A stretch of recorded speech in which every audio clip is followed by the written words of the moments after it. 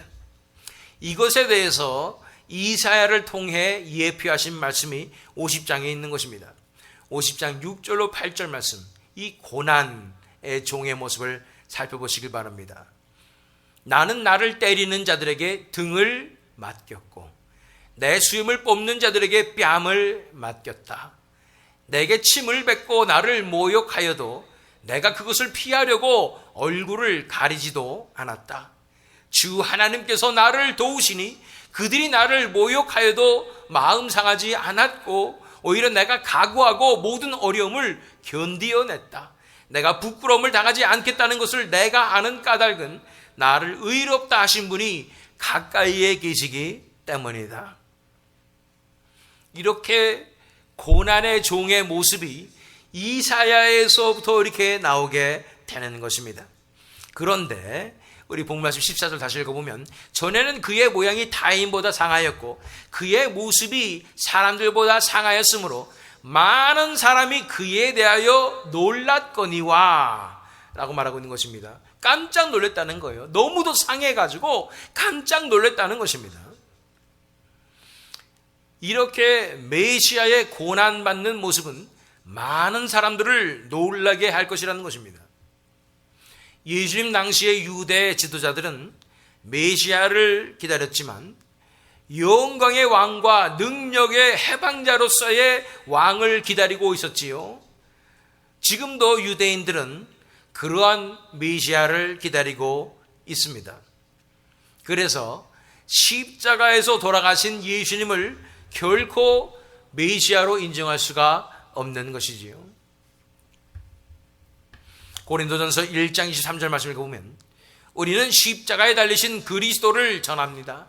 그리스도가 십자가에 달리셨다는 것은 유대 사람에게는 거리낌이고 이방 사람들에게는 어리석은 일입니다. 성경에서 고난의 종으로서의 메시아에 대해서 말씀하고 있는 것입니다. 이 고난의 종이라는 것은 정말로 놀라운 일입니다.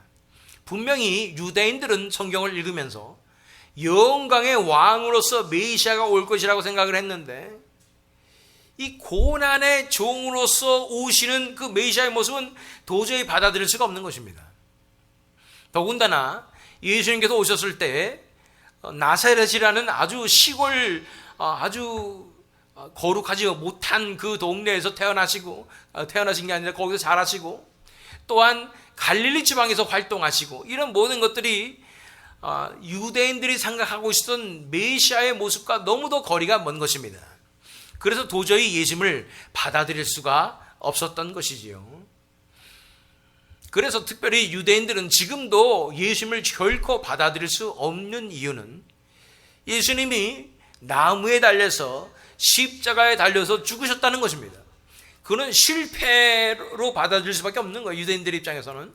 왜냐하면 영광의 왕, 구원자, 로마의 압제에서 구원하시는 그 메시아를 기대하고 있었던 유대인 입장에서는 이렇게 십자가에서 달려 돌아가신 예수님은, 그리고 이스라엘 백성들을 이 로마의 압제에서 구원하는 일을 하지 못하신 예수님은 진정한 메시아가 아니다라고 생각하는 것이지요. 제가 얼마 전에 유튜브 어떤 비디오를 봤더니 어떤 미국 청년이 돌아다니면서 유대인들에게 질문을 하는 것이죠. 그리고 뭐라고 얘기하냐면은 메시아가 어떤 분이십니까? 라고 질문해요. 그러면 메시아는 구약 성경에 나오는 것처럼 영광의 왕이고 구원자시고 우리 민족을 구원할 사람이다. 이렇게 설명하면, 그러면은 내가 이거 말하는 이 모습은 어떤 모습인지 한번 보십시오. 그러면서 여기 있는 이사야 52장과 53장을 읽어주면서 메시아가 고난을 받을 것이라는 예언이 되어 있지 않습니까? 말하면 그런 것 같네요. 이걸 내가 지금까지 왜 몰랐죠? 그래서 생각해 보세요. 이 모습을 바라볼 때 누구를 떠올릴 수 있겠습니까? 우리 기독교인들이 얘기하는 예수의 모습이 바로 여기에 나와 있지 않습니까? 라고 말했을 때 그들이 반박할 수 없는 그 모습들을 보게 되는 것입니다. 그렇습니다. 유대인들은 고난의 종을 상상할 수가 없었습니다. 영광의 왕으로 오실 메시아만 바라보고 있었던 것입니다. 그런데 여기에서 이사야서에서 고난의 종의 그 모습을, 그 비밀을 하나님께서 비로소 드러내시는 것입니다.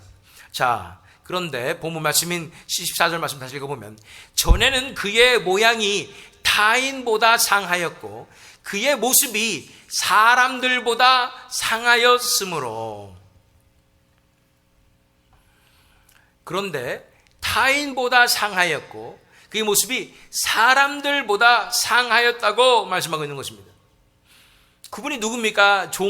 내 종 예수님입니다. 메시아입니다. 하나님의 유일한 아들, 독생자, 하나밖에 없는 아들, 영광의 왕으로 온 땅을 다스리실 바로 그분, 하나님의 본체와 동등됨을 취할 것으로 여기지 않으셨지만 그렇게 위대하고 영광스러운 그분, 깨끗하고 숭고하고 고결하신 바로 그분이 사람들보다 상하였다고 말씀하고 있는 것입니다. 우리 인간의 모습은 사실은 많이 상한 상태입니다. 우리 인간은 처음에 창조되었을 때 하나님의 영광을 담겨내는 그릇으로 창조받았습니다. 그래서 하나님과 연합하여서 온 땅 가운데 하나님의 영광을 드러내는 존재로 지음을 받은 것입니다. 그러던 인간이 뱀의 유혹에 넘어가서 타락하며 죄악을 저지르므로 말미암아 하나님의 영광이 우리를 떠나게 되자, 그 빛 대신 하나님의 영광이 떠나가게 되자 우리에게 남은 것은 어두움이요, 그래서 점점점 추해져서 이렇게 전적으로 타락해지고 만 것이 우리의 인간의 상한 모습인 것입니다. 그래서 너무도 추해지고 흑화된 것이 우리 인간의 지금 모습인 것입니다. 그래서 우리는 원래 아름다운 그런 모습이 아니라 아주 상한 모습으로 변화되고 말았습니다. 옆에 분들에게 만약 우리가 참 많이 상하셨네요 라고 말하면 기분이 어떻겠습니까? 우리는 그렇게 상한 존재가 되어버린 것입니다. 아름답게 창조했는데 상해버린 것입니다. 그런데 여기 보니까 이 종, 내 종 예수님, 그의 모습이 사람들보다 상하였으므로 라고 말하고 있습니다. 인간의 그 상한 죄악으로 타락한 그 모습보다도 어떻게 하나님의 아들의 모습이 더 상할 수가 있다는 말입니까?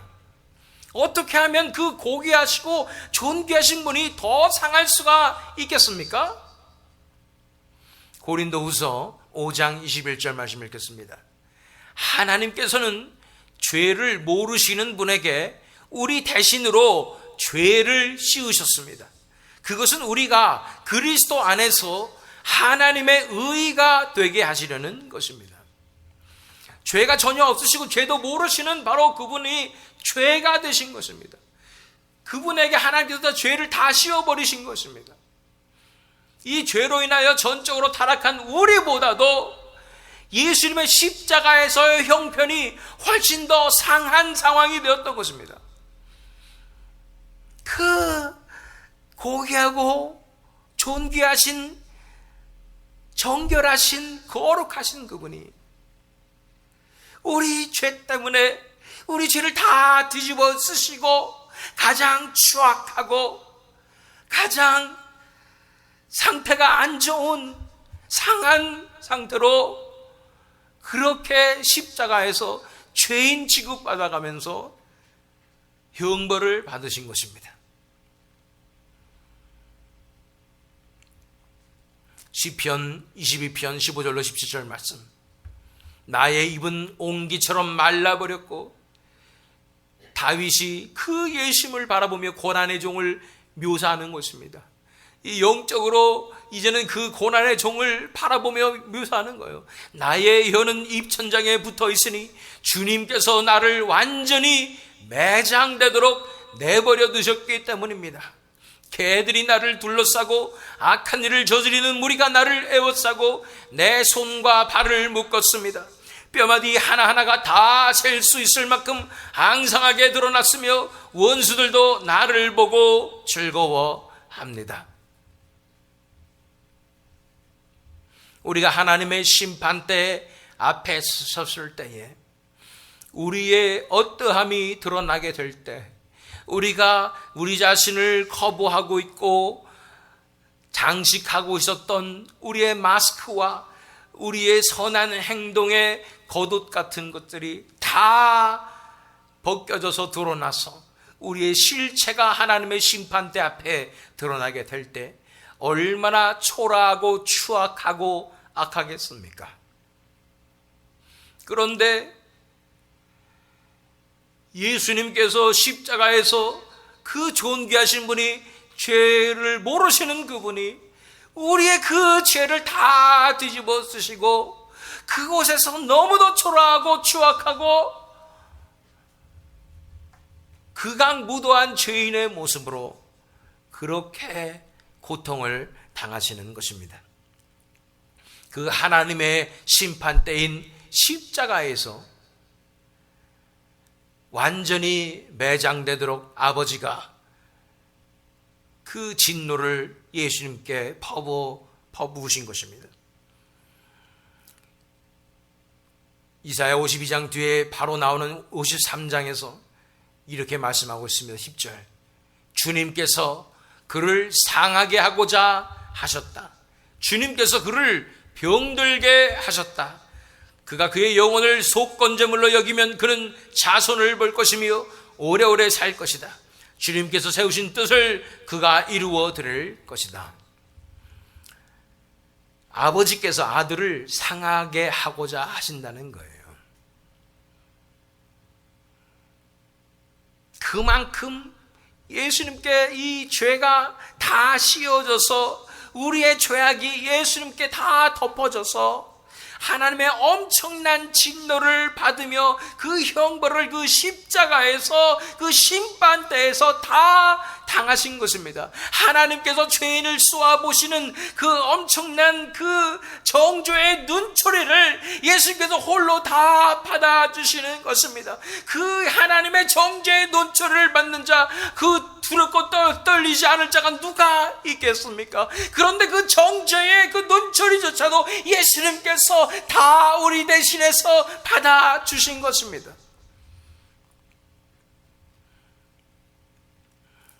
이사야 53장 5절 말씀, 그러나 그가 찔린 것은 우리의 허물 때문이고 그가 상처를 받은 것은 우리의 악함 때문이다.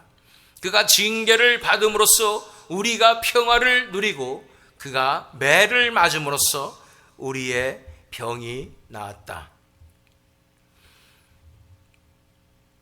그는 고난을 당하는데 그가 내 대신에 그 추악한 상한 모습이 되었는데 그의 찔림으로 우리는 나음을 얻었고 그는 상하게 되었고 우리는 회복이 되었습니다. 그가 징계를 받았고 우리는 사면을 받았습니다. 그는 죽게 되었고 우리는 생명을 얻었습니다.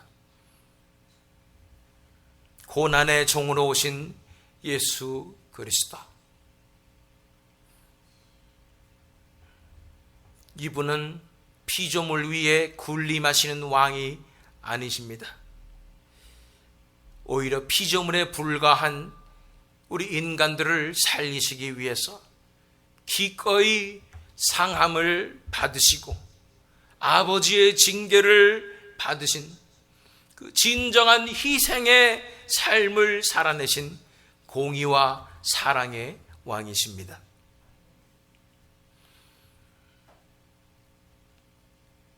고난의 종이신 예수 그리스도, 그 바로 본문 말씀 뒤에 15절 말씀 읽겠습니다. 이제는 그가 많은 이방 나라를 놀라게 할 것이며 왕들은 그 앞에서 입을 다물 것이다. 왕들은 이제까지 듣지도 못한 일들을 볼 것이며 아무도 말하여 주지 않은 일들을 볼 것이다. 고난의 종이신 메시아, 즉 예수 그리스도께서 이제 많은 이방 나라들을 놀라게 하실 것이라고 말씀하시는데, 이것은 이 세상을 다스리고 있는, 세상에 주관하고 있는 권세들, 왕들, 그 권세들이 다 이제 보게 될 것이라고 말씀하고 있는 것입니다. 무엇을 보게 될 것입니까? 어떻게 하나님께서 이 고난의 종이신 예수 그리스도를 살리셨을 뿐 아니라 영광을 보여주시고 영광의 위치에 올려주시고 온 땅 가운데 다스리는 영원한 왕으로 삼으셨는지를 보게 될 것입니다. 어둠의 세력들은 자신들이 승리하였다고 기뻐하였을지 몰라도, 그래서 실패하신 것만 같았던 예수 그리스도의 그 십자가는 오히려 승리하는 능력이 되어 하나님의 의의 심판인 그 부활의 영광을 경험함으로 이제는 어둠을 물리치고 온 세상 가운데 하나님의 영광과 이 메시아 예수 그리스도의 영광을 드러내신 것입니다. 하나님 나라의 법칙은 이렇습니다. 하나님 나라의 비밀은 이것입니다. 고난 뒤에 영광인 것입니다. 고난을 통한 영광인 것입니다. 메시아가 고난을 당한 이후에 하나님의 의로 말미암아 엄청난 영광을 받게 되어서 죄와 사망의 권세를 다 짓밟고 얽매여 있는 하나님의 백성들을 자유케 하시는 것입니다. 엄청난 역전승의 역사가 일어나게 된 것입니다. 이 고난의 종을 통하여 하나님께서는 놀란 능력을 베풀어 주심으로 말미암아 어둠의 권세에서 자유케 하시며 이제 이 종을 영화롭게 하심으로 진정한 승리를 부어주시는 것입니다. 이 말씀은 우리가 살펴본 원형 복음인 창세기 3장 15절 말씀을 떠올리게 합니다. 내가 너로 여자와 원수가 되게 하고 너의 자손을 여자의 자손과 원수가 되게 하겠다. 여자의 자손은 누굽니까? 바로 이 예수 그리스도십니다. 너의 머리를 상하게 하고 너는 너의 여자의 자손의 발꿈치를 상하게 할 것이다.